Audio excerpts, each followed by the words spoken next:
Navigating toxic conversations. In an interconnected world, effective communication is vital for building relationships and achieving common goals. However, not all conversations are productive and healthy.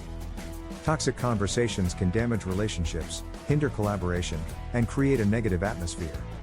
This session will equip you with strategies to recognize and avoid toxic conversations, promoting a positive and respectful communication environment.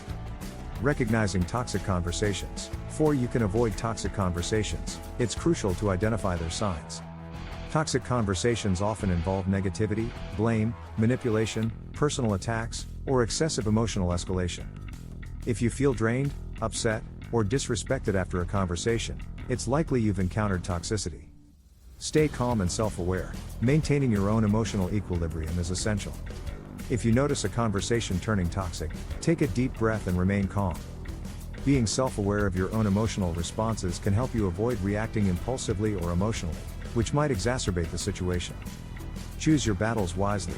Not every disagreement needs to turn into a confrontation.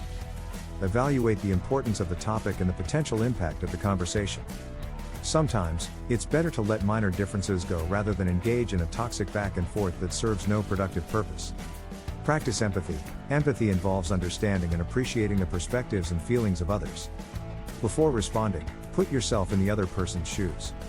This doesn't mean you have to agree with them, but it can help you approach the conversation with more understanding and compassion.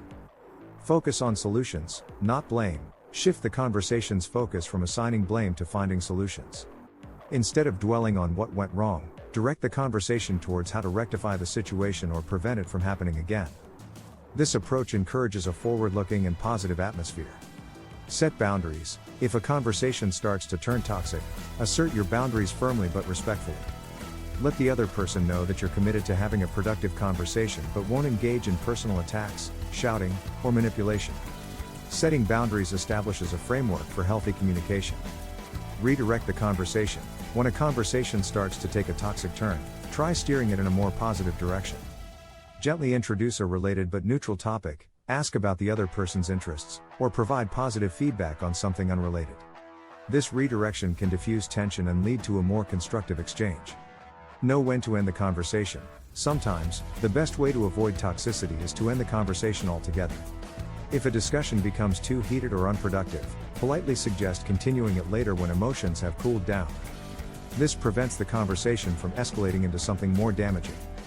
To conclude, avoiding toxic conversations is an essential skill for maintaining healthy relationships and a positive environment. By recognizing the signs of toxicity, remaining calm, practicing empathy, and focusing on solutions, you can steer conversations away from negativity. Remember that your goal is not to win a conversation but to maintain respect, understanding, and collaboration.